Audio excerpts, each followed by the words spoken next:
everybody, and welcome to another edition of Decklist Review. As you can see, I got a snazzy new layout as I'm learning to kind of do these things better week after week. And we are here to talk about the Providence Open series that happened standard format this past weekend on April 18th through 19th to discuss all of the top 8 decks and maybe some others if we find any interesting, but currently just the top 8 decks of the standard event and to see how these decks work, why you want to play them, and what they're good against. So let's get started. The winner is 14-year-old Oliver Tomajko, or Tomajko. I'm not exactly sure how to say that, but regardless, he played Abzan Reanimator. Now, this is a really cool mid-range deck that wants to essentially get fatties either in the yard or in play, and when they kill them, you just want to bring them right back with Whip of Erebos. So let's talk a little bit about what the plan is for this type of deck, because you have your Den Protectors, your Hornet Queens, your Reclamation Sages. There's a lot going on in this deck. Let's see what you're trying to do. The first thing you're trying to do is resolve either a Sylvan Caryatid to get you from 2 mana to 4 mana, where you play this on turn 2, and on turn 3 when you have a third land, you then have the Caryatid and three lands to get you to 4 mana. You also want to turn to Satyr Wayfinder. Satyr Wayfinder is actually turning out to be one of the most powerful cards in the entire standard environment. It's being seen and played in a ton of decks, and it gets you cards in your graveyard, and you want to have cards in your graveyard. Now, some cards, they want to delve away those cards. Some you want to reanimate those cards with Erebos. There's a lot of different things that you want to kind of do with Satyr Wayfinder that specifically, not only does it give you a land, it allows you to kind of cheat on lands because it shows you those 4 cards and you can get a land out of them. It gets cards in your graveyard so you can kind of do things with them. What you can essentially do with them at that point is you want to run into Sylvan Caryatid and then your Satyr Wayfinders. On turn 3, you want to run in your Courser Crufix. Courser Crufix, one of the best green creatures, not close in standard. A huge force will absolutely be felt when this card finally rotates, but until then, it's a Courser world and we're just living in it. So on turn 3, you want a Courser of Crufix. You want to be able to play it on turn 3, and then if you played it with Sylvan Caryatid, you'll be able to play your land for the turn and gain a life off of it. And that just kind of gets you sort of starting to gain life, incrementally over time. Your 4 mana spells are basically your Siege Rhino. You want to play Siege Rhino, and you want to play what is basically the best 4 mana creature in the game right now, at least in standard right now, because they pushed this thing as far as they absolutely could, and it's seen a ton of play as a result. So for the rest of these creatures here, you're looking at Doomwake Giant at 5 mana. You're looking at Sidisi Undead Vizier at 5 mana. And Sidisi is the best thing ever to pair with Satyr Wayfinder, because after Satyr Wayfinder enters the battlefield, after he mills 4 and or mills 3 and gets you a land, it doesn't matter at that point. He's just a 1/1. Who cares? So you sacrifice him to Sidisi to then get the Demonic Tutor effect, which is fantastic. And at that point, you're trying to power out either, your Den Protector can both be morphed and then unmorphed to get back the thing that they killed. For example, if they disenchanted your Whip of Erebos in some fashion, or if you milled it with Satyr Wayfinder, you can then get it back with Den Protector, which is a very important play. You have Reclamation Sage as a one-of, basically just sort of as a catch-all. It's a great card, but you don't want a lot of it. You might want to sort of like, as many call it, the fun of, the one-of in your deck that you can essentially draw late in the game when sometimes it can matter a lot depending on what you're playing against. The Hornet Queen is just to kind of ramp into. It's also to mill with the Satyr Wayfinder so that you can then bring it back with Whip of Erebos. So let's talk about Whip of Erebos for a second. This is more or less the card that kind of wraps all of it together, because Whip of Erebos is an incredibly powerful card. Not only does it give all of your creatures lifelink, it allows you to reanimate the creatures that are already in your yard. So with so many ways of getting cards into your graveyard, plus there's just removal spells to kill your guys as they come out into the battlefield, Whip of Erebos really gives you that sort of high-end endgame to allow you to finish the game. So other cards here, of course, being Hero's Downfall. It kills everything. It kills the Planeswalker because it kills the creatures. It kills target thing, and that means it's a very powerful spell you want to play all the time. Murderous Cut is the same way, except it gets to really take advantage of Satyr Wayfinder and or being late in the game. Just plain magic, plain fetch lands allows you to fill cards in your graveyard, and Murderous Cut is there for you to kill stuff with as a result for usually just 1 black mana. You have Commune with the Gods, which is great. It's kind of Satyr Wayfinder's 5 through 6, where you're able to mill a bunch of cards. You're able to get an enchantment card from them into your hand, which at that point becomes Courser of Crufix and or Doomwake Giant and or Whip of Erebos, which it can find. And if nothing else, it just mills a bunch of cards so you can use them all later. Lastly, of course, it runs 2 Thoughtseize, arguably the best card in Standard, and basically just takes anything. It wrecks people's plans left and right, and is just an incredibly powerful spell. Will be one of the most important spells to rotate with Theros, along with Courser of Crufix, as we talked about earlier. So, so the deck basically works in that you want to run out the earlier accelerators or the early wayfinders to get your graveyard filled, and then you kind of hit this kind of mid-range game where you're able to play threats, you're able to play these threats over and over again because they play a Siege Rhino, you play a Siege Rhino and they kill it, and you're like, all right, sweet, I can bring it back later, I can turn up Den Protector and get it back if I want to, or I can just ramp into a Hornet Queen, or I can just keep dropping Siege Rhinos. I'm happy to play a Doomwake Giant. You know, there's ways that you can kind of keep getting advantage over advantage, and some decks do this through stuff like Soul of Innistrad, where they just they have this complete recursion engine, and that's all they want to do. This deck, this build in particular, is more just sort of a straightforward mid-range where it's not really great or kind of geared for any particular matchup. It's just a bunch of really good Magic cards that really have a lot of synergy together. Your sideboard has an Arbor Colossus to start off with. That's great against the Atarka decks, the Dragon decks. You want to play a huge threat that not only is a huge threat, but when you monstrosity that thing, you're able to kill one of their ridiculous flyers. Fleece Main Lion comes in for the aggressive decks. You saw him actually, if you got to watch coverage, he brought this in the finals because he had to have something for mono red. You have to have something early that is hard to deal with, and when this thing goes monstrous, it can be incredibly difficult to overcome.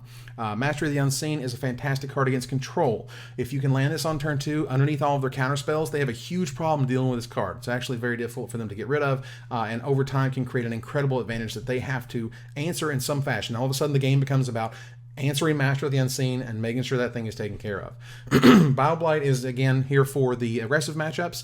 It allows you to kill creatures, and that's what you want to do because this deck doesn't have a lot of early game protection, as it were. Like, this game is all about getting to like those sort of starters and then like into the huge end game where it has these Whip of Erebos and it's got all these fatties and it's trying to recur, you know, Hornet Queen or whatever.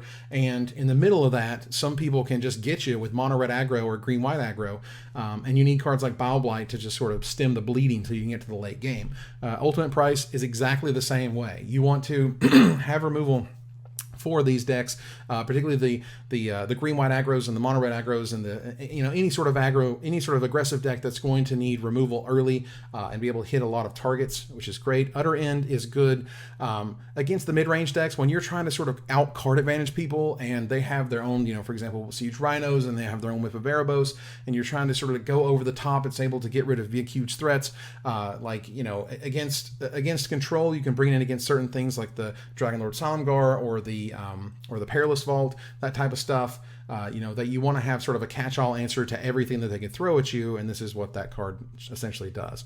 Pharika, God of Affliction, is another sort of anti-control card. You bring it in, you try to want to get it on in underneath their dissolves. It doesn't get hit with it doesn't get hit with Disdainful Stroke, which only counters spells of 4 or more, and can create a long-term advantage for you because you play a Siege Rhino and they counter it, whatever, I'll just make a snake. You play a Corsair Crewfix and they kill it, that's fine, I'll just make a snake, and it kind of gives you that long-term game.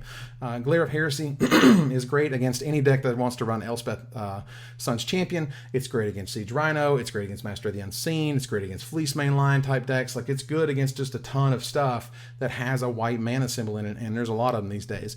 And the last anti-control card being Thoughtseize. So what this deck is essentially geared to do is it's tried to take 2 different angles, because mid-range decks just want to be good against everything, and that's what this Abzan Reanimator deck is. So it wants to either have, when it plays aggro, it kind of brings in the Fleece Main Lions and the Bioblights and the Ultimate Prices, and when it plays control, it brings in the Master of the Unseens and the Utter Ends and the Pharikas and the Thoughtseizes. Arbor Colossus, of course, is for sort of the dragon, the dragon matches that have a hard time with that big fatty and are able to monstrous it and kill one of theirs.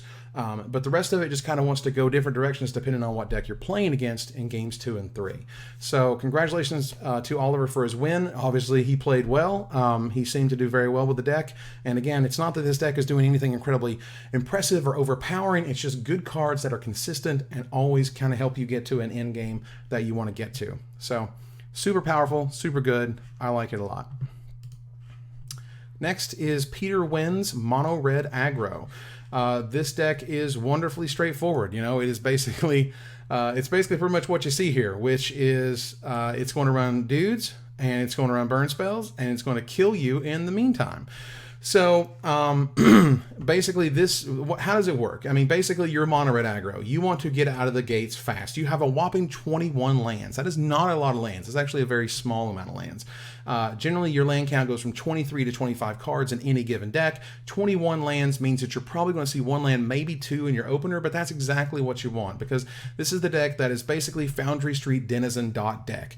It wants to play the Foundry Street Denizen. It wants to follow that up with a Dragon Fodder. It wants to follow that up with a Hordling Outburst. All of these goblins give Foundry Street Denizen a bonus, and in the meantime, if you don't have those token producers, you're able to play other cards like Monastery Swiftspear, which is another great one-drop. You have your Zergor Bellstriker. He's only running one, but it's still fantastic on turn one. It has 4 Lightning Berserker. This card was great from the moment I saw it, and it's even better now. The ability to dash out for just 1 red mana, the ability to pump all your mana into it makes this a consistent, stable threat that they have a hard time dealing with, specifically with sorcery removal, like Drown in Sorrow, like in Hostilities. They have a serious problem dealing with this card on those axes, if you will, and is able to kind of get in there on turn one if you wanted to, or is able to kind of end the game if it goes long. Goblin Rabblemaster is a fantastic 3-drop. It creates its own army. It creates its own army that has to be dealt with. If you're playing against a control deck, obviously, like dropping one of these and just kind of making them answer it is very powerful. You're like, all right, I got an army in a can, and his name begins with Rabblemaster, and he's going to run you over if you can't stop the horde. And he brings his own horde, which is awesome. Heel Cutter is very similar. This is a card that kind of gets around the Siege Rhino decks, the decks that want to play these big fatties, these overpowering guys, and you're like, yeah, that's great. I'm gonna pay 3 mana and get in this dude, and he can't block, and I'm gonna keep getting you. I'm gonna keep getting you. You should have 1-drop into 2-drop into 3-drop. You want 1-drop in your Monastery Swiftspear into your Dragon Fodder. You want a Foundry Street Denizen into Dragon Fodder and or Zergor Bellstriker. You want a Foundry Street Denizen into a Lightning Berserker and a Monastery Swiftspear. You want these sort of like get you super fast. The more this deck mulligans, the worse it kind of gets. What this deck does is it runs basically the best burn spells that you have available in Standard. This being Lightning Strike, it's 1 mana off of Lightning Bolt. Lightning Bolt is just 1 red. They brought it back to Standard for a few years, and it was like, oh my god, you remember when this card was completely bonkers? Yeah, it's still completely bonkers, and is seen, it's like it's just an automatic inclusion as a 4-of in any red deck in Modern because it's the best thing you can do for that mana cost. For Standard, they can kind of lower it down a little bit, which is nice, because you don't kind of have to deal with lightning bolts forever. You can say, okay, this is as good as we want a lightning bolt effect to be, and if they want to push it to lightning bolt, they certainly can, and we can rotate it back out, and we can live in that world for a while, and then we can live without that world for a while. Searing Blood is a fantastic burn spell, obviously. It's best when it deals 2 damage to something that is kind of in your way, something that allows to finish a creature off, something that is kind of roadblocking you for whatever reason, just really dumb stuff, like the Satyr Wayfinders that we talked about earlier. Like that card, when your Foundry Street Denizen is ready to get in for some serious damage, but it can't get in without trading for that stupid Wayfinder, this is a card that is like, bam, get that, get you, and keep on coming. For Stoke the Flames, it's the best burn spell in Standard. Lightning Strike, I guess, is one thing, but Stoke the Flames allows you to play Hordling Outburst and then tap those 3 guys and or Mountain and or another guy just to play it. It deals the most damage per mana put in as a spell, particularly at instant speed, and it's just one of the top tier red cards that you have the ability to play with. Wild Slash is Shock. Shock is 1 red for 2 damage. They added the weird Ferocious thing to make sure that no stupid Turbo Fog can happen, but as a result, it turns out Shock's pretty good in a world that lives with Elvish Mystics, and you want to play, you want to get around the Satyr Wayfinders from roadblocking you. You want to be able to finish off 4 and 5 power toughness, or 4 and 5 toughness creatures. It's just a good burn spell. It's not a great burn spell, but it's basically as good as you got. Lastly, Hall of Triumph, choosing red. All of your guys get bigger. It's a way to end the game. It's a way to really get an advantage out of Dragon Fodder and Hordling Outburst. Like turn 2 Fodder into turn 3 Outburst into turn 4 Hall of Triumph is some serious business and can end games really, really quickly. Peter Nguyen basically just ran over people they weren't even there in the Open, and he almost took the finals really, really quickly, but kind of petered out, and as a result, Oliver was able to take it down. So your sideboard, you have your Rabblemasters. Rabblemasters come in for your control deck. You know, you want to bring in your Rabble Masters because they're an army in a can. They have to be dealt with individually, and you're able to keep your threats back because when they finally answer Rabble Master with an In Hostilities or a Perilous Vault activation or whatever it is, you're like, okay, sweet, I've got all these other options. I've been sort of sandbagging because I didn't want to get X for 1 with your removal spells or your Drown in Sorrows or whatever it is. Searing Blood, if you're playing against the aggro matchup, playing against the mirror matchup, this is a card that you want because it just kills things dead and it deals damage to their controller. So it's not quite a 2-for-1 per se, but it's a 1-for-1 in terms of cards. Kill your guy. I use my spell to kill your guy, but that bonus of 3 damage is no joke. And it's very powerful. Arc Lightning is great against the tokens decks. There's not a lot of them around, I guess, right now in sort of the metagame. Certainly in this tournament, it appears that they were kind of suppressed. But in a token world, Arc Lightning is as good as it gets. It's obviously great against the mirror. Oh, you got a dragon fodder and a Foundry Street Denizen too? That's fantastic. So, you know, that's how you can kind of get your advantage there. Magmatic Chasm, that's another great card to get through the mid-range decks who want to just play Courser of Caryatids, Courser of Crewfix or Sylvan Caryatids, you know, your Elvish Mystics, all those cards that kind of gum up the ground. This is a card that lets you kind of push through when they're finally like, okay, huge dragons, or okay, Pelucranos, or all right, Siege Rhino, like whatever. It's like, okay, this is a card that can just end games for you and push through that amount of damage. Roast is as good as it gets in terms of removal spells. It kills the Coursers, it kills the Siege Rhinos, it kills the Pelucranoses. It is the most efficient, or one of the most efficient red removal spells ever printed, just ever. This card is fantastic, and it just kills all the problems that you may have. It's not in the main deck because all Peter wants to do is just run you over. You play this deck because you want to smash face, because you're not trying to get intricate. You're trying to figure out how to count to 20 as fast as possible. You know, you look at your opening hand and I'm like, all right, what could I do? How could my turns go so I can deal as much damage to him as possible?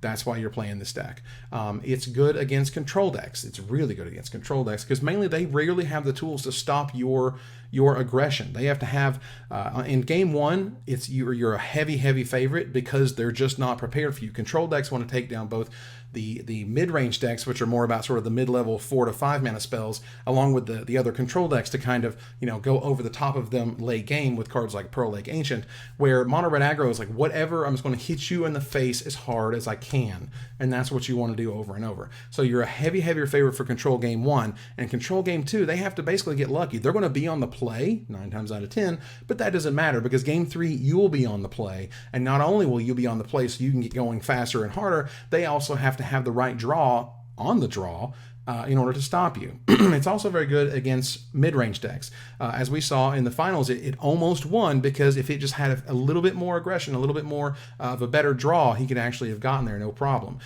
Because if they don't have things like Drown in Sorrow, they're in big trouble. If they can't get the right cards, if they can't get the Caryatids, which have hexproof, which is important because you can't Searing Blood them or roast them or fire lightning strike them or anything, you want to have the ability to get the, you know, if they get the Caryatids and the Courser's draw, you have to be able to get through that.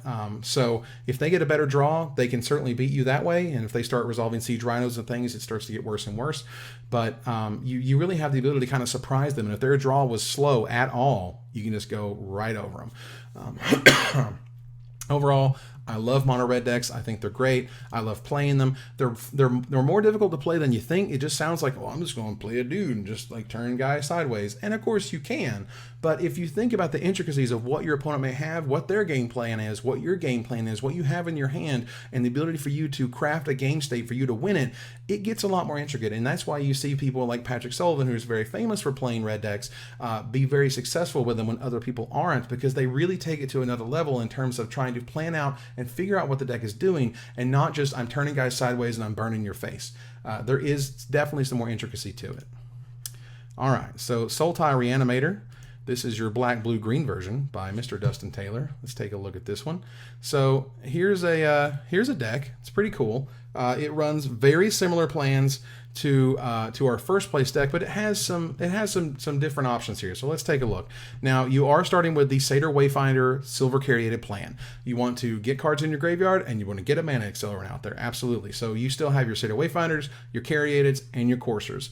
just some of the best green cards that are printed. There's not much you can do about it. So this deck is really built around Sidisi Brood Tyrant. Sidisi Brood Tyrant was a card that I underestimated, but has ultimately turned into its own archetype. It is a powerful engine in terms of making zombies when you play it, to be able to mill things and get zombies from it. And not only get zombies from it, but get bonuses out of it through cards like Whip of Erebos, through cards like Tassiger, which we'll go over in a second, and also create fodder for the other Sidisi Undead Vizier. So it's really sweet to see both, basically like the Sidisi deck, where you're able to mill cards in your graveyard, and then you're able to get them back with cards like Whip of Erebos, and you're able to get incremental advantage every time Sidisi is able to attack. And I thought this interaction was really sweet. Note how Sidisi Blood Tyrant or Brood Tyrant rather is worded.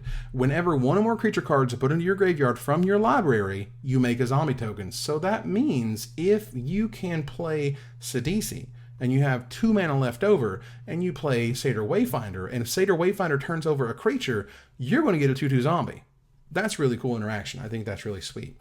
Ultimately, the fatties you're trying to get into the yard are Dragon Lord Atarka. That guy is a huge monstrous beast.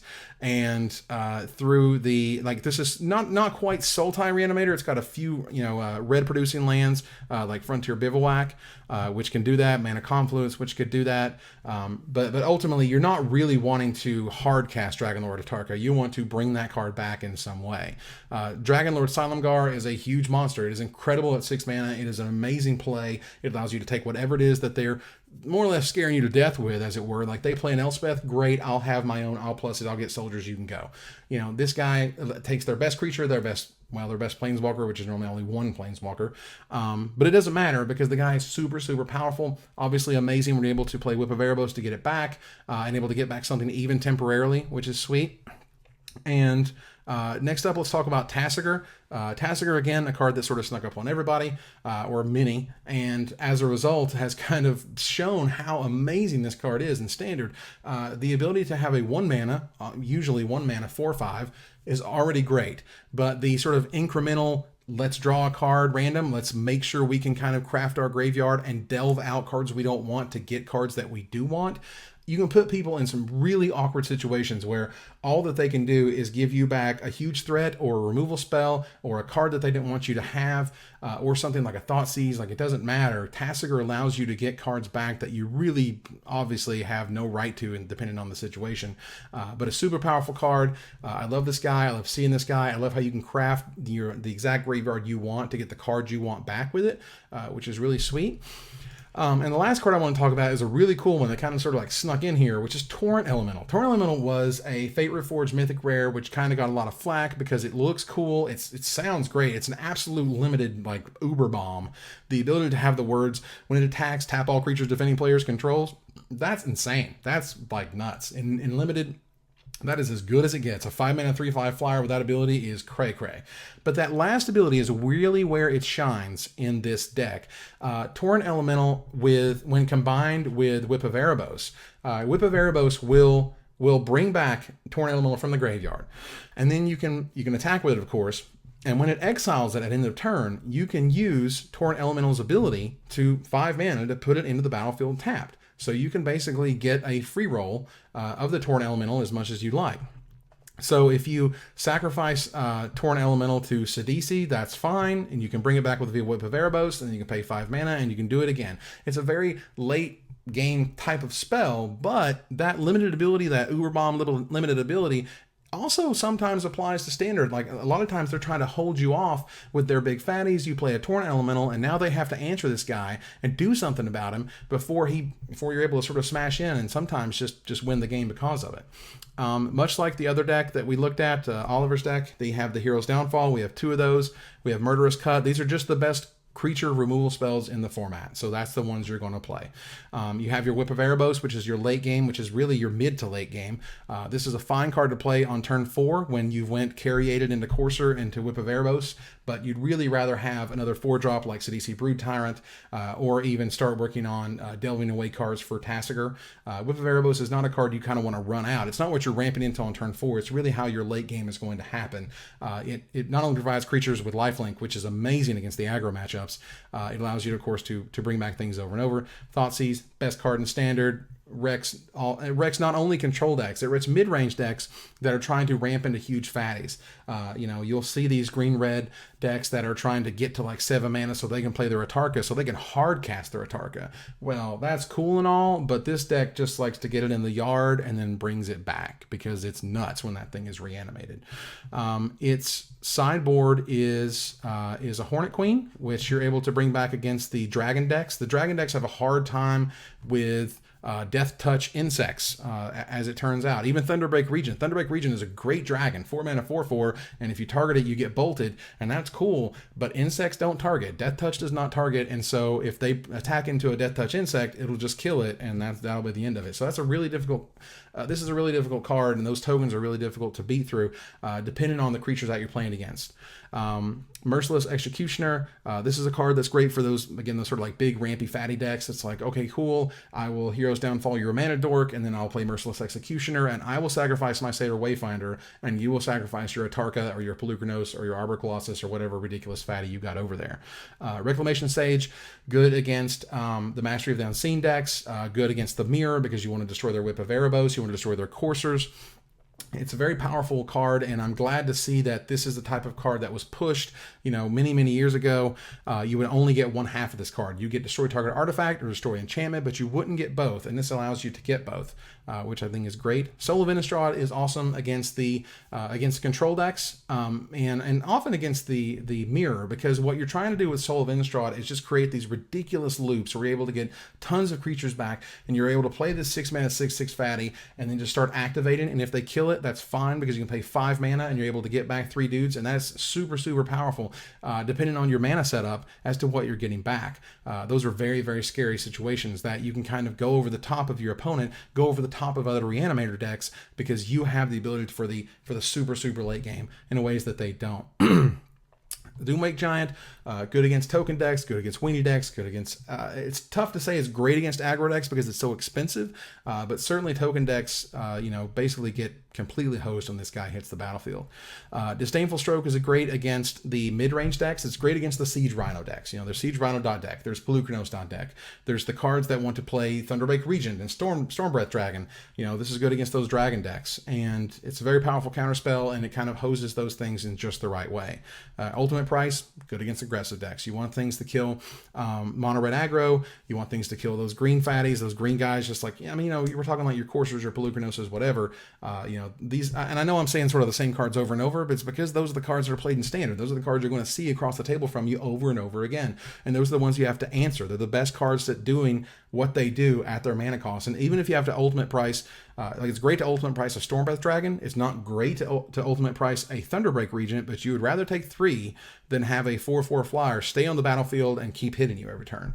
The Farika, God of Affliction, as we discussed earlier, is a great anti-control card. You want to get it in under duress, and then you want to be able to just run out your threats. Just run them out, because who cares? If they keep answering them and they keep wrathing them away, you're just going to make insects. They're not going to be able to block with their...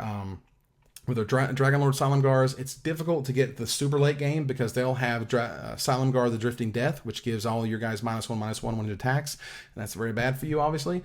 And they'll get Elspeth, which is another kind of bad card for you. But this is a card that does give you a very late game, and is able to play not only against control decks, also against the Mirror, where you're able to exile the cards that they're trying to bring back with the Whip of Erebos, and or anything they're trying to do in terms of getting cards out of their graveyard. For example, when they activate Tassiger, that goes on the stack, and you're able to respond with Farika to get that card out of there. Sure, you gave them a snake, but at least you didn't have to give them whatever it was they were going to get back. So that's the thing. Drown in Sorrow, good against mono red aggro. You need a mono red aggro, the token strategies. This is the card they want to see the least, and this is the card that does the most damage. So Drown in Sorrow is a fantastic card that just, not only do you get to kill a whole bunch of stuff, you get to scry 1, which is great. Very, very powerful, and brought in basically every single time against those decks that are running 1/1s and 2/2s. Thoughtseize brings you up to 4 in the main deck. Great against the ramp decks because you're able to be like, okay, you got all this ramp, that's great, and I'll take your Atarka, thanks. And it's great against control decks because then you're able to say, okay, A, what are you working with, and B, what do I need to care about? Because when you Thoughtseize a control deck and you take their only counterspell and you see that they have an In Hostilities or a Perilous Vault or a Dragon Lord Salamgar or whatever, you write those things down, always write them down, so that you know what they have in their hand for the rest of the game, or what parts of their hand are for the rest of the game, and scratch them out as they play them. And then you can kind of play around that. You can say, okay, because you have this, because I know you have this, I'm going to play a whole entirely different way, which is great. And Treasure Cruise is very good against the mirror, because you're basically trying to sort of grind each other out. It's okay versus control decks. It's fine because you're able to, you know, sort of play it late and make them have, like, you know, when you kind of run out threats and run out threats and run out threats, and you think they're going to, all right, well, they're finally done with counter spells and they're going to start being proactive. You're able to Treasure Cruise and kind of keep the engine going, as it were. So Sultai Reanimator, it's a mid-range deck. It's good against more or less everything. That's how mid-range decks work, as we talked about a little bit earlier, and you're able to adjust your deck with the sideboard to be, you know, hated on the mirror, hated on the aggro decks, or hated on the control decks. You know, you want something that is sort of good against everything. If you like to play decks that have a lot of kind of safety to them and a lot of play to them, these decks aren't easy to play, but they're still doing powerful things. So even if you're not the best player in the world, you kind of know that, like, oh, I want to play this really powerful, like, creature, and I want to do this really powerful interaction that is very clear cut and shown to me in that way. And that's why you play these types of Sultai Reanimator type decks, or any of these Reanimator type decks. All right, so we go on to Abzan Control by Robert Vaughn. This deck, basically, it's another mid-range deck. It's doing very powerful things. It has a recursive engine that is a little bit unique. So let's back up for a second and let's say, how does this deck work? Well, you want to play, you want to sort of hit your land drops every time. You have 25 lands. Remember when we talked about mono red aggro only had 21? Well, here you have the full 25, if I can highlight it correctly. If you have the full 25, which is a lot of lands. However, you want to keep hitting them. You want to hit your lands every single turn because you want to do a bunch of stuff with your mana. You want to get to a point where you can play more than one spell in a turn. So if you want to get there, well, you want to kind of start with Courser of Crufix. You want to start with a Fleece Main Line. Like, you want to start with Fleece Main Line in terms of a threat, and then on turn 3, you want to play a Courser of Crufix, or you want to play a Death Mist Raptor, which is a very powerful card. You want to play a Siege Rhino, obviously, on turn 4, because that card is ridiculous. You want to play a Sorin Solemn Visitor on turn 4, because that card is very, very powerful.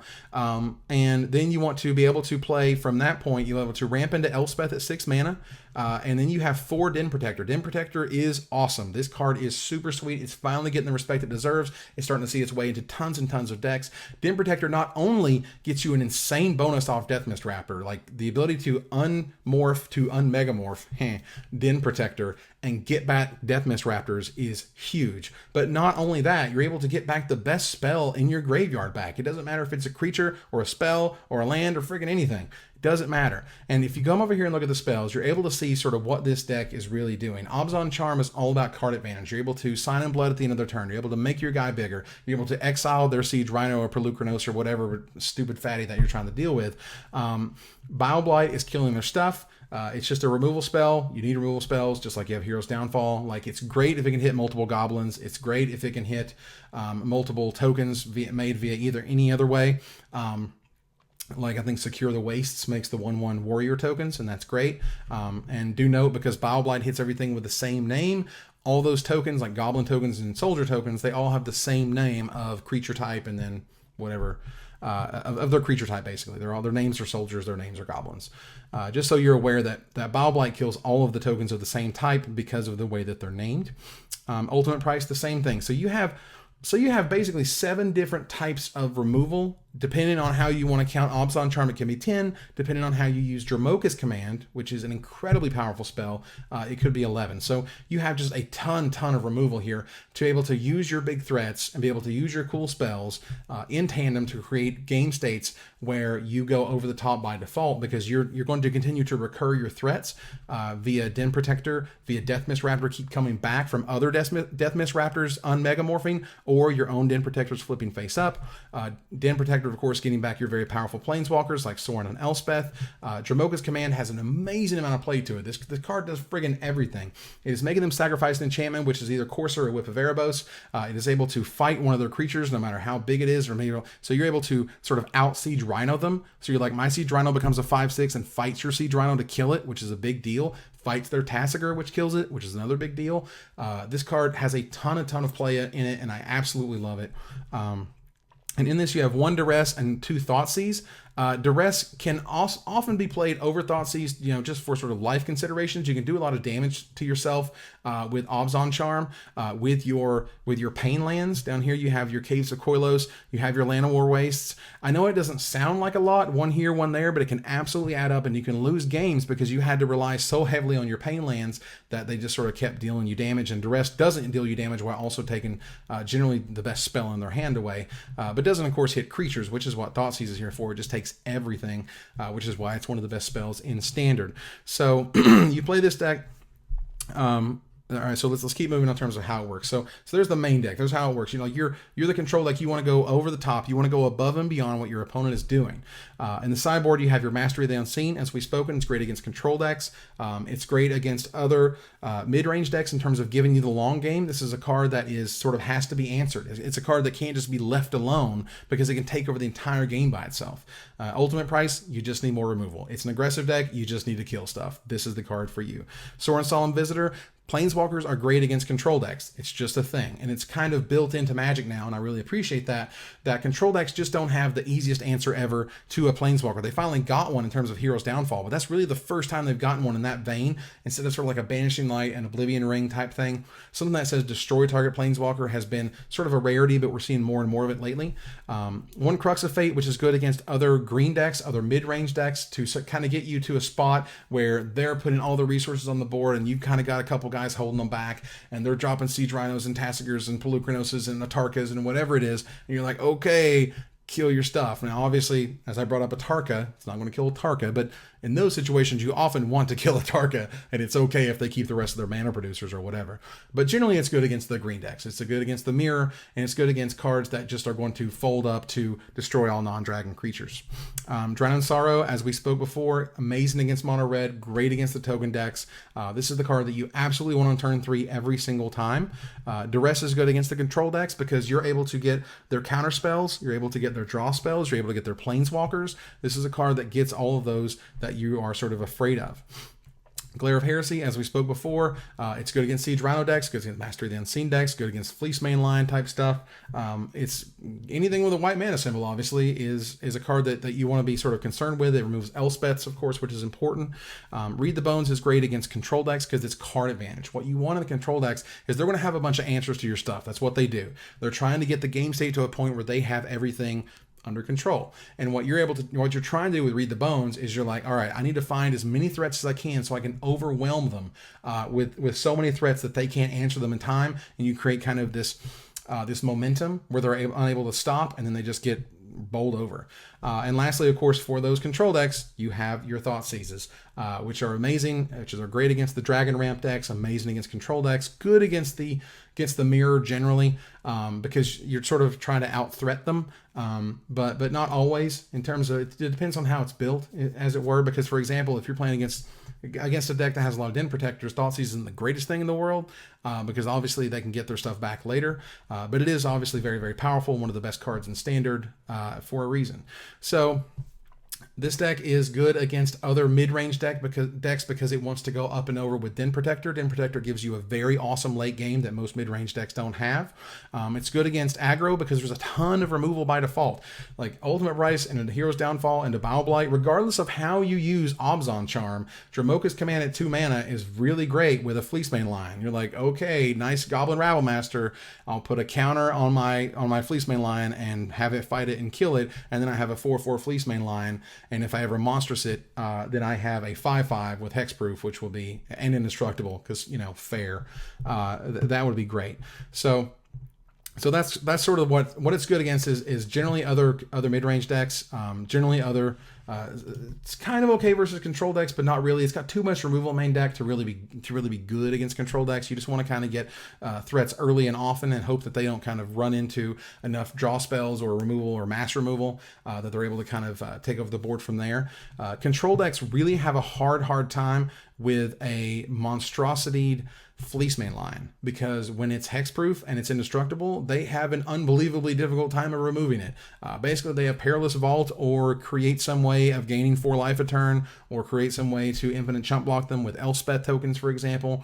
Fleece Mainline is a force to be reckoned with, and is a card that generally control decks have a big problem with, and it's the best thing you can have against a control deck. You know, play this thing early, get to 5 mana, make sure you're in a spot where you're able to activate Monstrosity and doesn't get killed in response. Activating Monstrosity is a triggered ability. It does go on the stack, and they can respond to it. So if they kill it in response, the creature isn't sticking around. The Monstrosity is not going to happen, and it's not going to become indestructible and hexproof and really super scary.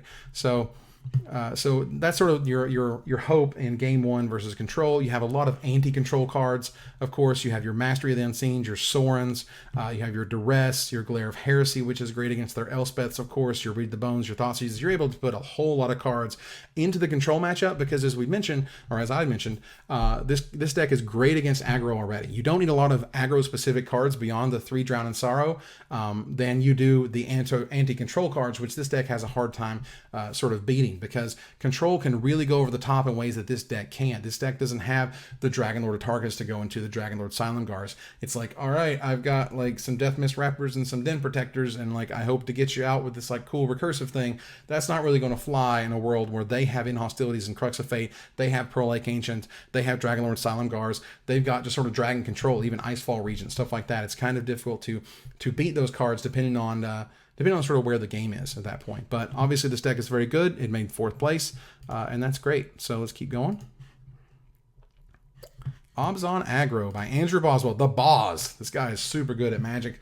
Kind of infamous for wearing sleeveless shirts, which I think is kind of cool. It's kind of become his brand or whatever, that he's able to kind of show off his arms every single time he's on camera. That's a thing. But Abzan Aggro is the opposite of sort of what we looked at. We looked at Abzan Control, and now we have Abzan Aggro. This is a deck that wants to get started early, often, and kick your opponent's butt. Here's how the deck works.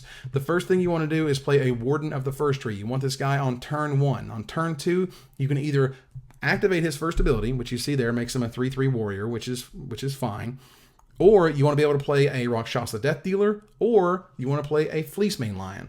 Rakshasa Death Dealer, because the first time we talked about it, this card is super, super good. I'm just astounded this card doesn't see more play than it does, because it's very, very powerful. The ability to not only regenerate it, but to, sort of +2/+2 it. Like, this gives you an incredible amount of play against a control deck that is trying to, like, Hero's Downfall it, which you just regenerate it, or try to block it with a guy. You can just pump it, and if you have enough mana, you can both pump it and regenerate it. It creates scenarios that are very difficult to solve, as it were. So this is a great card to play on turn 2. On turn 3, you have Anaphins of the Foremost, the best, I don't know if it's the best 3-mana thing you can be doing, because we're going to talk about Bramaz here in a second, but it is very, very powerful. A 4/4 for 3 mana with absolutely no drawbacks and all upside is super powerful. You're running 4 of it, even if it's a legendary creature, because it generally dies a lot. No one wants this card to stay on the battlefield for very long. Not only is it a 4/4, which is scary by itself, it's pumping up your other creatures when it attacks, which is also very scary. So Anaphins dies a lot, which is why you're running a whole playset of it, but you're also able to play 3 Bramaz. Bramaz is amazing. This card just does not get the love that I still convinced that it should be getting. When we saw Born of the Gods, when Born of the Gods was unveiled, and we're talking, gosh, what was this now, over a year ago? It was like, oh my god, the king is here, and he is awesome, and Bramaz is the bomb, and it's a great card. I've seen this card played in, I think I've seen it played Legacy now that I think of it. Like, the card is really, really sweet. But it doesn't mean it's the best thing you can be doing. It doesn't mean that mana cost is really doable in the right deck. 2 white Nicolas is sometimes difficult depending on how you're kind of stretching your mana base. And even check out this, man. This deck is running 25 lands in an aggro deck. So it wants to hit all of its land drops to help cards like Tasigur, which, as we spoke of earlier, can be a far lot cheaper than its 6 mana cost that you see there. And not only that, it's able to get rid of all the cards in your graveyard that you don't want in order to get you the cards that you do want when you activate it for 4 mana. Its removal suite becomes Hero's Downfall, the best removal in Standard, in my opinion. It just kills target thing. Ultimate Price, a great card. Now, it isn't killing Siege Rhinos, and it's not killing Fleece Mainlines, but that's okay, because there's plenty of monocolored threats that you need to be aware of, and you need to kill. Your Goblin Rabblemasters, your Pelucranoses, whatever. Let's see here. Your Dramoka's Command, as we spoke of earlier, this card does everything. It slices, it dices, it wins games, sometimes on its own, depending on sort of the situation that you're at. Making them sacrifice a Courser, putting a +1/+1 counter on your guide, instant speed. That can end games sometimes, depending on how they're blocking. And it has before. So this card is great. I love running 2 of it. I can imagine he would want to run more, but you got to be able to fit things like Thoughtseize in, because this is the card that removes their mass removal. This is the card that removes their ridiculous over-the-top dragon. Their huge spell that's going to take over the game. Their mass removal, like their mass removal in terms, again, as I spoke of Crux of Fate and Hostilities. This is the card that kind of disrupts their plan, lets you know what they're doing, and allows you to plan your own aggressive game as a result. So this is a really sweet deck. You want to play threats, you want to pump them, you want to pour mana into things like Warden of the First Tree, particularly if it's in against a control deck where they have to answer this guy. This is not quite Goblin Rabblemaster, but it is a threat that can end the game on its own, that doesn't need other creatures around it to really succeed. And that 6 mana activated ability can be done as many times as you want. You can do it, and then you can do it again, you can do it again, and they have to answer this card. So I love this card because it is a threat that gets scarier and scarier as the game goes on. It's a fantastic top deck in the late game, and it can win games by itself, which is sweet. Rakshasa Death Dealer is very similar. You can just keep up a black and green mana for as long as you need to in order to always have Hero's Downfall protection, always have Crux of Fate, always have In Hostilities protection, always have Drown in Sorrow protection. Like, sure, you drown in sorrow, I will pump it. Do you have a removal spell beyond that? Because at that point, it's a 2-for-1. It took them 2 cards to kill your 1 card, which is very important. So this is a deck, that is very, very powerful, can come out of the gates very quickly, and can just run people over with, and still has a great end game that is important to have. Valorous Stance is probably one of the best cards, if not the best card to be even printed in Fate Reforged, because it kind of does everything. Not only does it save your guy, it kills their guy. It kills the Siege Rhinos, Tassigers. Let's see, it kills the Thunderbreak Regents of the world. It kills Atarka. It kills like these really big threats that you're kind of afraid of with ease. And not only is that, do they play an In Hostilities or a Crux of Fate or some removal spell that destroys something, well, you just make it indestructible, and yeah, your Hero's Downfall is great, but it's not killing my dude, so GG's. A Johnny Mentor of Heroes. This is a card that's great to go late. This is a card that's good in the mirror matches because it's able to make your guys bigger. It's decent in control. It's 5 mana, which is kind of tough, but if you can stick it, it gives that card advantage, that +4, that +1 ability to look at the top 4 over and over again. It's much better sort of suited if you turn yourself more into a mid-range deck and kind of take out some of the aggro elements. Nissa Worldwaker is great against control because they have a hard time when you start turning your lands into threats, and you continue to have your lands coming in, your lands as threats every single turn. So yes, a Johnny is 5 mana, and it's kind of iffy in that because it's not great against control. This is great against control, and can win games by itself, and they have to answer Nissa soon, or it'll just take over the game pretty quickly. Sorin, Solemn Visitor, same thing. This is the card that you want on turn 4. When you're on the play against control, you want to start making vampires and then pump them. You want to start making another vampire and then pump them, and so on and so forth, so you can get as many threats as possible out of it. And they have to answer it. It's not something they can just sort of choose to ignore. You have to answer Sorin, or the control deck can just lose. Drown in Sorrow, as we spoke of, great against tokens, great against red aggro. You need to be able to kill all of those little creatures. You need to be able to remove all those dorks, so you don't just get run over by them and they don't just kill you outright. So on turn 3, you're able to play Drown in Sorrow, wipe their board. They do something, whether sometimes it's nothing or they do something that you don't really care about. On turn 4, you're able to start deploying your own threats. The Drown in Sorrow doesn't kill your own Fleece Main Lion, doesn't kill your Warden of the First Tree when you pump it once, doesn't kill your Anafenza or your Bermaz or your Tassiger, doesn't kill a lot of your threats, but kills most of theirs depending on the deck that you brought it in against. Duress, great against control decks. You need their counter spells, you need their mass removal spells, you need their removal spells, period. Like, you want to take their Hero's Downfall, their ultimate prices. Like, ultimate prices is good against your deck because you have the Bermaz and you have the Warden of the First Tree. These are both cards that are like Army in a Can type cards that you want to, or in Warden of the First Tree's sort of scenario, it is a card that must be dealt with, that must be answered in some way. Well, when they have it, then that's bad for you, obviously, and you can take it away with Duress. Hunt the Hunter, target creature green creature you control hits another creature. This to me is, it's killing Siege Rhino, killing Fleece Main Lion, killing in the mirror match, killing their Warden, killing their Anafenza. This has a lot of play, and it's really sweet, actually, I think, for just 1 green mana, in terms of how well this card is suited for the metagame and how amazingly powerful green cards are these days, that you can play 2 Hunt the Hunter in your sideboard. And it's arguable you may want to even play more because of how ridiculously powerful this card is against, depending on whatever it is you're battling against. But you're battling against so many powerful green cards these days that Hunt the Hunter has a ton of targets, and I bet was brought in a lot more than even Andrew was expecting. And 1 Thoughtseize, again, brings you up to 4, great against control, great against mid-range, great against the ramp decks because they're trying to play that one big fatty in their hand. You take it away before they get to play that. And as one of the best spells in Standard, it's just really fantastic. So you play this deck because you want to get aggressive, BE aggressive, and this is the deck that lets you do that. You want to play 1-drop, 2-drop, 3-drop, pump mana into your dudes, get them, play these removal spells so you keep them on the back foot. Just get them, get them, get them. It's not quite as fast as Mono Red Aggro. It's not quite as all-in as Mono Red Aggro either. You have a late game in Abzan Aggro that you don't really have anywhere else. In terms of an aggro deck that has a late game, this is really good because you can just kind of eke out advantage. A Siege Rhino late is still amazing. It doesn't mean that you always have it on turn 4. It doesn't mean that you're running 21 lands and cross your fingers and hope you get the 4 mana. At 25 lands, you're going to get there, and you're going to have enough mana to not only play your Siege Rhinos on turn 4, you're going to be able to use your Warden of the First Tree as many times as you have to in the super late game in order to get that advantage that is overwhelming.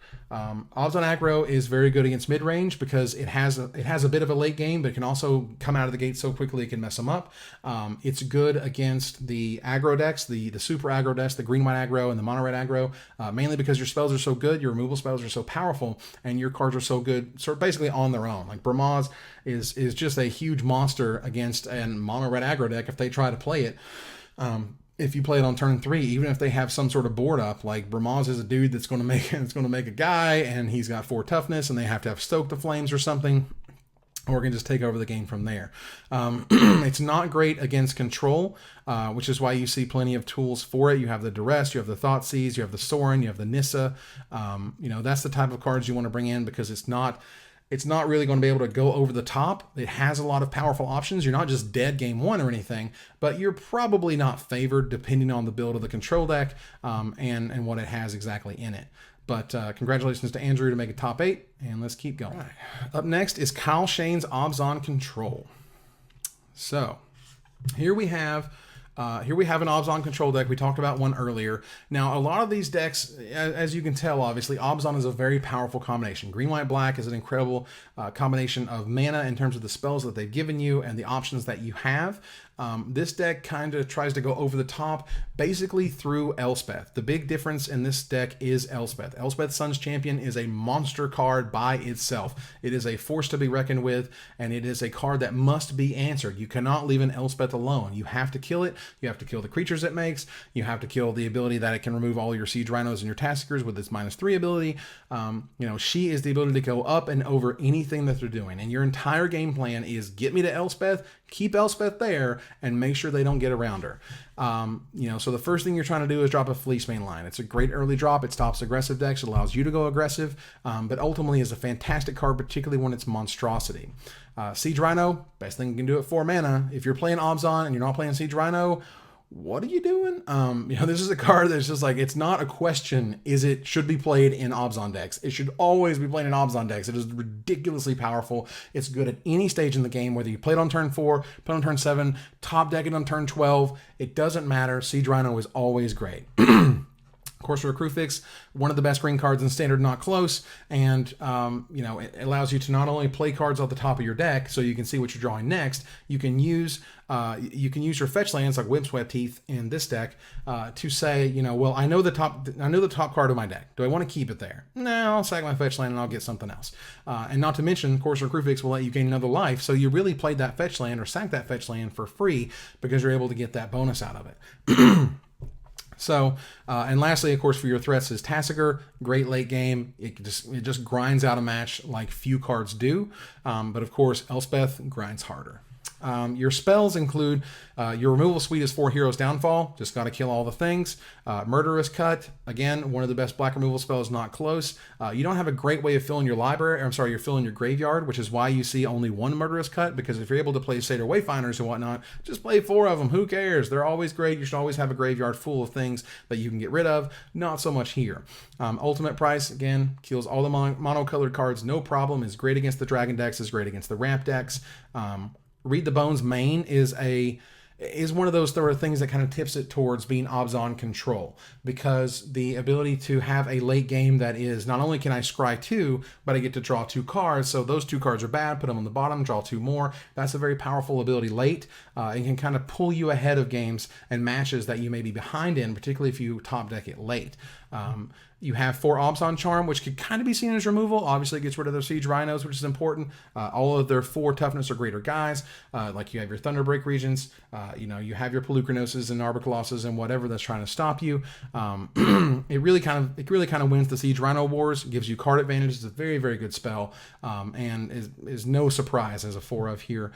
4 Thoughtseize, the best spell in Standard, more or less, in my opinion, depending on sort of what scale you're looking at. But 1 mana, take the best thing in their hand, know their hand, be able to plan around that the rest of the game. It's hard to argue that 4 is wrong here, or 4 is bad here. Obviously, it made top 8 of the tournament, which kind of lends you to the idea that is absolutely fantastic. 25 lands, because you need to hit those land drops. You need to hit your turn 3 coursers. You need to hit your turn 4 Siege Rhinos. You need to hit your turn 6 Elspeths. You need to hit those cards, because if you don't, your deck is not working. If your deck ain't working, you can just die. So the deck basically works in the idea that you're going to play a few early creatures, the Fleece Manes and the Coursers, but your mid to late game should be overwhelming. You have tons of card draw, you have lots of removal, you have ways to disrupt them, and you're able to create an end game with Tasigur and Elspeth that they should not be able to defeat at that point. Your sideboard includes your Rakshasa Death Dealers, which are great against control, also great against aggro. You need an early threat, but you also want a threat that is resilient and that need to answer by themselves. And in a control deck where you want them to really have to commit things to use all the removal spells to try to kill Rakshasa, it's very, very powerful in that regard. Back to Nature, which is great against the Master of the Unseen decks. I think people are still kind of hedging their bets, because if people kind of forget about that deck, like Dre, they will absolutely be punished for it. So you need to have that option around. It's also good against the Reanimator decks. It kills their Coursers, it kills the Whip of Erebos, kills their Doomwake Giants, and the ability to just destroy 3 awesome things for just 2 mana is a reality and can destroy them at the end of their turn. Erase is very similar, but allows you to kind of hit things specifically. Most likely, Jeskai Ascendancy. Jeskai Ascendancy is also a card that Back to Nature is very good against, of course, but Erase gives you that 1 mana answer to that and other problems, particularly Whip of Erebos, Courser Crufix, all those other sort of enchantments that people are running these days. Garruk Apex Predator is a way to go even up and beyond. It's fantastic in the mirror, because what you're trying to do is to go above your opponent. Okay, you have a Whip of Erebos. Okay, fine. Well, I've got a Tasigur. Like, all right, sweet. You got something? I got an Elspeth. All right, sweet. You killed that? I got a Garruk. Like, dude, it's as big as you can get. Like, you play an Elspeth and they play an Elspeth, and then you play a Garruk and kill their Elspeth, you're winning that game. That's how that works. The card is very, very good. Ugin, because you want to go even bigger, because you want to just end the game. This card is good against, the card is great in control. It's good against the mirror. It's good against other sort of mid-range to control decks, not the mid-range sort of aggro decks. Sort of, we saw the Abzan aggro from Andrew Boswell, and you don't want this card anywhere near it because you're just going to die beforehand.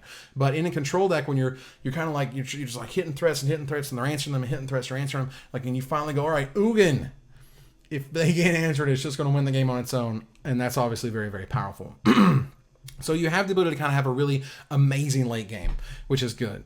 3 Drown in Sorrow, again, needs to have answers to mono red aggro, need to have answers to token decks, and this is the best option that you have in Standard, so you see lots and lots of these. The ability to get X for ones off this card is very real and very easy to do. 3 Duress, great against the control decks, of course. You have 4 Thoughtseize already, so 4 Thoughtseize and 3 Duress, like, you have the package. You're going to rip apart their hand. You should be able to play a threat that they can't deal with at that point, or they have to top deck a removal spell or an answer or a threat of their own to not just be ran over by yours. In hostilities is great against the other green decks. The other decks, sort of like yourself, really. The ability to destroy all of their dudes. It's really great against green-red ramp. It's really great against green-red aggro. It's not as great against green-white or Abzan because they have Fleece Mainline. This card is obviously very bad against Fleece Mainline because they can monstrosity it. But if you're on the play, if you're on the draw, and they're playing Elvish Mystics into Coursers, into Pelucrinoses, into whatever, the ability to end hostilities, their guys away, super powerful. One, Read the Bones. Again, not only do you have 2 in the main deck, you have another one here. So to have 3 Duress, 4 Thoughtseize, and 3 Read the Bones gives you a ton of really powerful options versus control. You ultimately want to play this deck because it is a great in-game deck. Not only does it have a good in-game kind of built into the main deck, being able to sideboard into an incredible late game or have a ton of options for the early game when you're against aggressive decks. Again, Abzan kind of gives you that back and forth. You're able to tune your deck with the sideboard to make it great against this type or great against that type. It seems that it's a lot better against the control decks of the world because you don't have as much removal when you're running things like 2 Read the Bones main versus 2 other removal spells that you could have ran main or whatever, like Bile Blight. If you wanted to up those, if you want to run more Murder's Cuts, if you want to just run more threats, there's not a ton of threats in this deck, and particularly those that are able to be played early. You essentially have 16 threats, as it were, and you hope that those all can get there. Now they all are very powerful, but Read the Bones is a card that pushes you forward in a 1-for-1 type situation, which is a lot of sort of how control decks get you. Is they counterspell your one thing, they remove their one thing, they kind of kill your stuff over and over again. This card gets you further and beyond. So Abzan control is sweet. Let's keep going. Noah Walker with his Jeskai Aggro. And yay, we can talk about another deck. Yay, that isn't Abzan stuff. How does it work? A Jeskai Aggro deck wants to hit you early. It wants to hit you often. It doesn't, however, really start the beats until turn 2 with your 4 Soulfire Grandmaster, which I'll quickly note here that Soulfire Grandmaster can get you into a loop with Stoke the Flames. If you're able to convoke your creatures and pay 4 mana, you're able to stoke them and then get it back, because with Soulfire Grandmaster's second ability, or I guess third ability, depending on how you want to look at it. You play an instant or sorcery, and you can pay 4 mana and put it back in your hand. So not only does Stoke the Flames have lifelink, so you're dealing 4 to either their face or their guys, and you're gaining 4 life, you're also getting it back. So it can create a really sweet loop that is very, very powerful, and obviously it's a fine 2-drop on its own. Mantis Rider is what you want to do on turn 3. This guy is great. He is as good as it gets for red, white, blue. You play a 3/3. Vigilance, Haste, Flyer, and you just get them. Just patow. It's like the Lightning Angel we always wanted. Lightning Angel was 1 more colorless mana for a 3/4 with all these abilities, but this is 1 less mana for a 3/3 with all these abilities, and that is just fine and super playable, and obviously did great at the first Pro Tour it could. Goblin Rabblemaster is the other 3 mana spell that you really want to run and get out there as soon as possible, because again, Army Nikan has to be dealt with. Nothing they can do about it. Thunderbreak Regent, the best, really one of the best 4-drops, obviously, that you can play, particularly in these colors. You want to be able to play, your 2-drop and your 3-drop and your 4-drop, and that's where this deck really kind of shines. And while it's no Siege Rhino, it's probably the best thing you can do at 4 mana outside the Abzan colors in terms of efficiency. Because not only is it a 4 mana flyer for 4, which is fantastic, it has this ability that if they want to touch it, then they get hurt. And the only thing it's not going to hurt it is insects with Death Touch, as we spoke of earlier with Hornet Queen. So, and at 5 mana rather, you have the Stormbreath Dragon, which is one of the best things you can do at 5 mana because it hits the battlefield and smacks them immediately. The Monstrosity ability is really sweet against control decks. They have to answer it soon. You have 25 lands in this deck, so you have plenty of lands to get you from 2 to 3, which are these 3, your 4 and your 5. Everything else is to essentially protect your creatures or to get you card advantage or to end the game. So Dig Through Time is very, very powerful. There are only 2 in this deck because you do have to delve away quite a few cards to get there, but it is incredibly powerful when you get to look at 7 cards at the end of their turn and take the 2 best ones, which is nice. Lightning Strike, the best removal spell in terms of mana for damage that you can get in Standard. Obviously no Lightning Bolt, but very close. Stoke the Flames, best burn spell in Standard. Did I just call Lightning Strike the best burn spell in Standard? I guess for 2 mana it is, but really Stoke the Flames is the best because you can convoke it, and that's very, very powerful. That allows you to use creatures that are summoning sick to pay for this type of spell, and of course destroys anything with 4 power, or I'm sorry, 4 toughness. Their Stormbreath Dragon, their Courser Crucifix, things that are in your way for whatever reason. Valorous Stance is fantastic, keeps your guys alive, exiles their Siege Rhinos. You need to have the ability to answer a Siege Rhino or a Tassiger. This is the spell that lets you do that. Wild Slash, it's shock, but it's very useful. It allows you to kill all of their Winnie Dudes, kill their Goblin Rabble Masters, cards that you have issues yourself with that you can't let kind of get out of control. So you have that shock available whenever you need it to do so. And 1 Whirling Outburst, because it's just good to have 3 mana, 3 guys. It allows you to kind of get a team. It works great with Goblin Rabble Master, of course, and allows you to kind of get an overwhelming advantage as soon as possible and just get guys in the red zone to start dealing damage. Obviously, great with Stoke the Flames because you can use the 3 guys you just made plus 1 more mana or 1 more guy to be able to cast it, which is important. Sideboard is Encase in Ice. This card is very good against Stormbreath Dragons, against Thunderbreak Regents, even though you have to take damage, or 3 damage. It's great against a Tarka because you get to shut that card down. It is very good against a bunch of problems that you have with green dudes, including Siege Rhinos, to shut them down and stop them, which is very good, of course. Disdainful Stroke, great against the mid-range decks, great against the control decks. You want to be able to sort of punish them for trying to play a Perilous Vault, punish the mid-range decks for playing a Siege Rhino, make them kind of work for it, and be able to counter their really powerful spells and just wait for them to play it so you can get them. Erase is very good against Jeskai Ascendancy. It's good against Master of the Unseen. You need to have an option there. Negate is here for the control matchups, so you can bring something in versus control to stop their Dig Through Times, to stop their Dissipates, to stop their Inhostilities or their Crux of Fates. You need those cards. Ramaz, King of Oreskos, great against aggressive decks because it's more or less its own ridiculous army. It's good against control for the same reason because it just keeps going and they have to answer it. They can't just leave it alone. And, Ramaz is just a fantastic creature early that you can just kind of ride to victory, which is fantastic. Dragonlord Ojutai, really good against the control decks. You want to play this without, after they've exhausted a resource or whatever, or maybe countered one of your spells and you know that they don't have you kind of read that they don't really have a counter in hand. Get the Dragonlord Ojutai out there, start getting an advantage immediately. The card's super good. It's generally good against either the mirror and or mid-range decks. If you can get yourself in a situation where you feel that you have all the removal out, or if you have a negate or what have you, Dragonlord Ojutai is super powerful. If it hits just 1 time, you get that free Anticipate, which is very good. Elspeth Sun's Champion, again, this is where you're kind of turning yourself more into a control build, because with Ramaz and Dragonlord and Elspeth, and we'll see here in a second, Anger of the Gods, you're able to kind of put yourself into a very good late game situation where the aggro deck by default, the deck that you're playing by default, is very much let's kill you as soon as possible. But these are the cards that slow your deck down, but also give you a really great end game. Anger of the Gods, very powerful sweeper.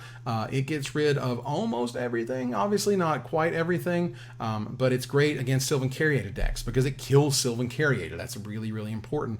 And it kills all the other Sidisi. It kills Sidisi Brood Tyrant. It kills, obviously, Satyr Wayfinder, Elvish Mystic, Silver Caryatid.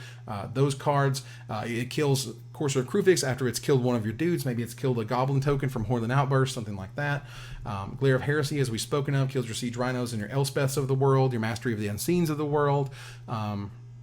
Very, very good card. Obviously, it's good in the mirror because you're able to get out their Mantis Riders, which is important, or their Soulfire Grandmaster, which can be important. Usually, you don't care that much about it. Seismic Rupture, as we spoke of a few weeks ago, is fantastic against the Whisperwood Elemental decks, which I don't know if there actually is one in the top 8. We'll take a look at the last one here in a moment. Excuse me. Or...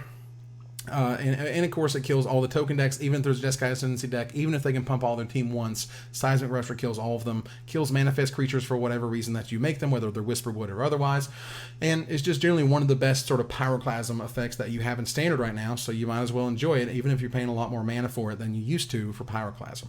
So this deck is good against the mid-range decks because you're able to go kind of up and over them. You have Mana Striders and Stormbreak Dragons and Thunderbreak regions that they have a hard time dealing with. It's good against very aggressive decks anyway because you got a lot of removal. You have Wild Slashes and Lightning Strikes that you're able to, and Horde and Outbursts that you're able to stop their incoming onslaught. It's not good against control decks. Control decks have a way of kind of answering all these threats that you have and getting you into a position of where you don't really have a lot of options. But considering it's really good against mid-range and aggro, that's kind of what you're preparing for. Your sideboard gives you a lot of options versus control. You have Disdainful Stroke, you have Negates, which are important, you have Bramaz, which is an army in a can, you have Dragonlord Sultai and Elspeth. Both of these cards are very difficult to answer, and they have to answer them. They can't leave them alone because they give you such an incredible advantage. You will win the game soon thereafter. And you have Glare of Heresy for their Elspeths, which is also, of course, very important. So, or their Dragonlord or Jutais after they attack, of course, which again, very big deal. So Jeskai Aggro is a deck that you want to play when you're expecting aggressive and mid-range decks, and it's able to not only sort of go over the top of them, it has a really cool sideboard for control decks, and just kind of shores up the rest of the aggro decks with its sideboard from there.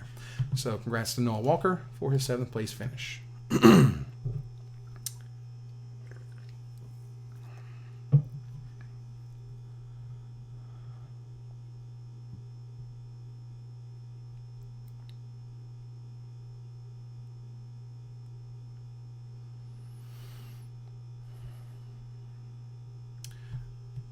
All right, so for our last deck, I don't want to talk about Abzan Control again. I feel like we've been over it, a couple times now even.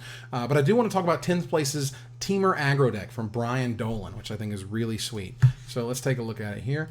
Temur Aggro is red, blue, green, of course, and the star of all the Temur Aggro decks are essentially Savage Knuckleblade. This card is so sweet. There was a fantastic moment in coverage over the weekend where his opponent had Disdainful Stroke in hand, which counters a spell of converted mana cost 4 or more, and Brian top decked a Savage Knuckleblade and played it, and the guy was just like, and then, like Savage Knuckleblade more or less took the game over from there.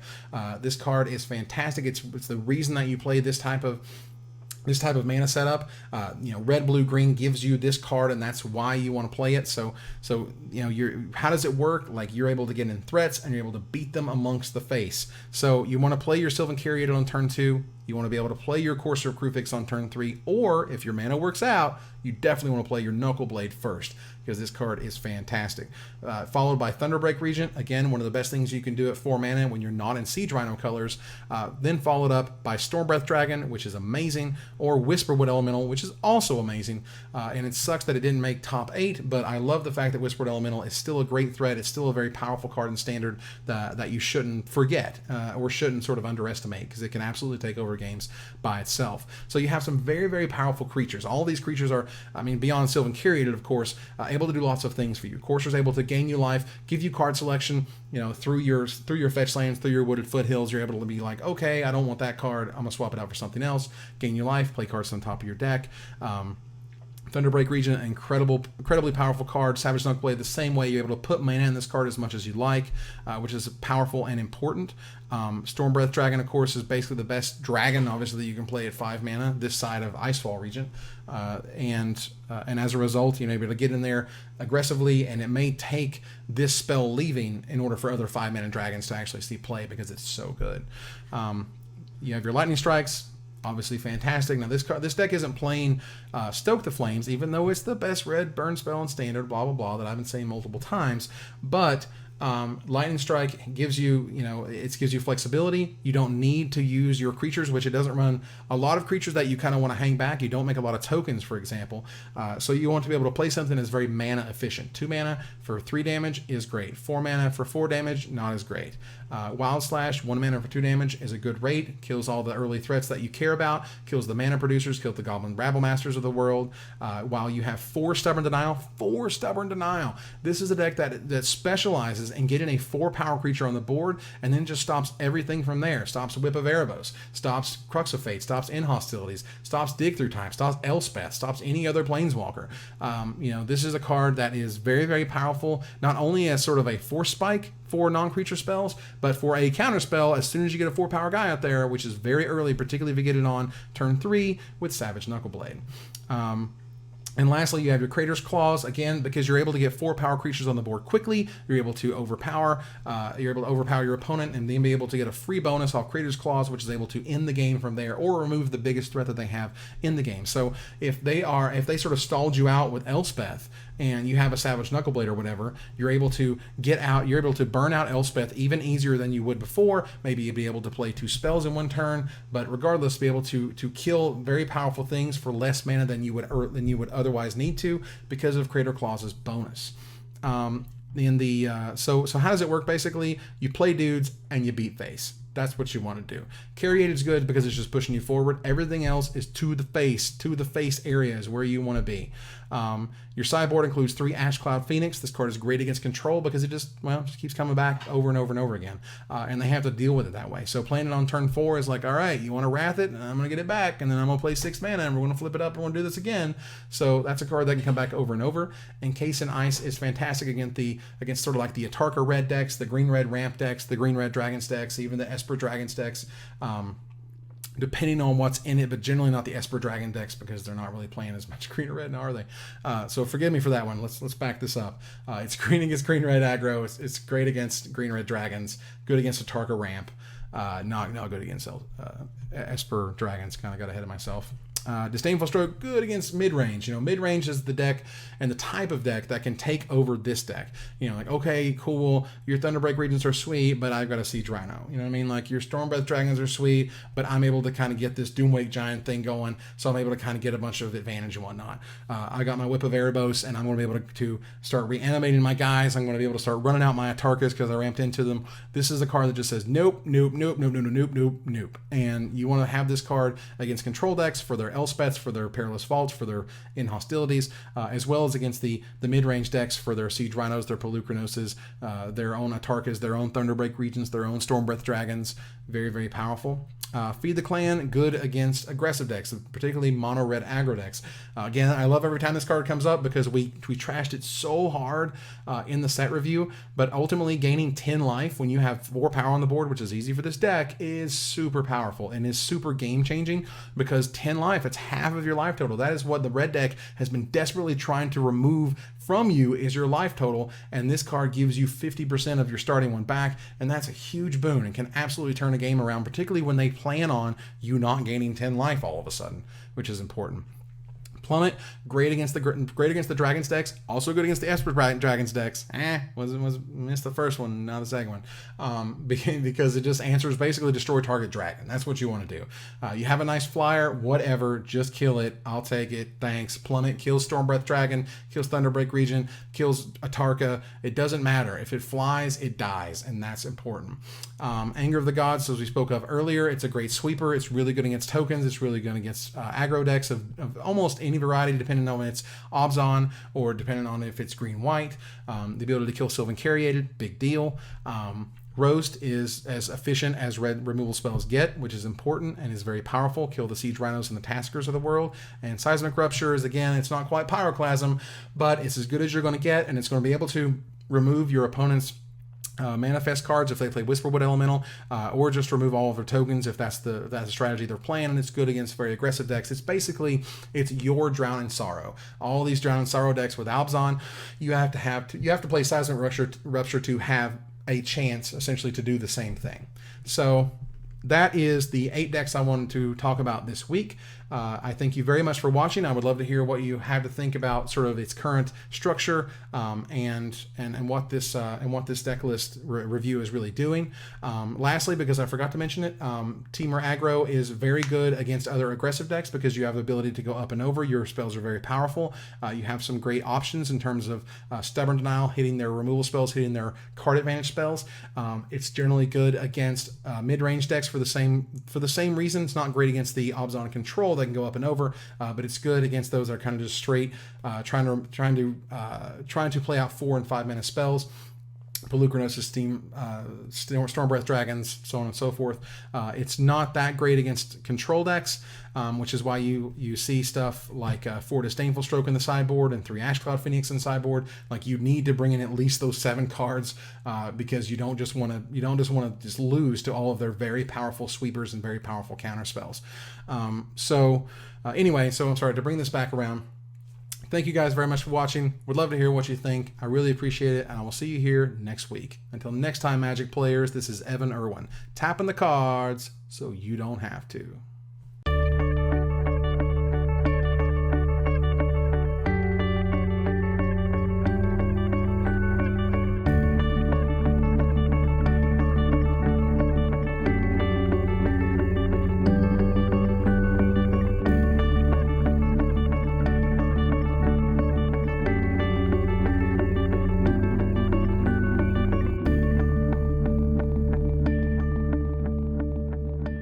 I always like the fatties.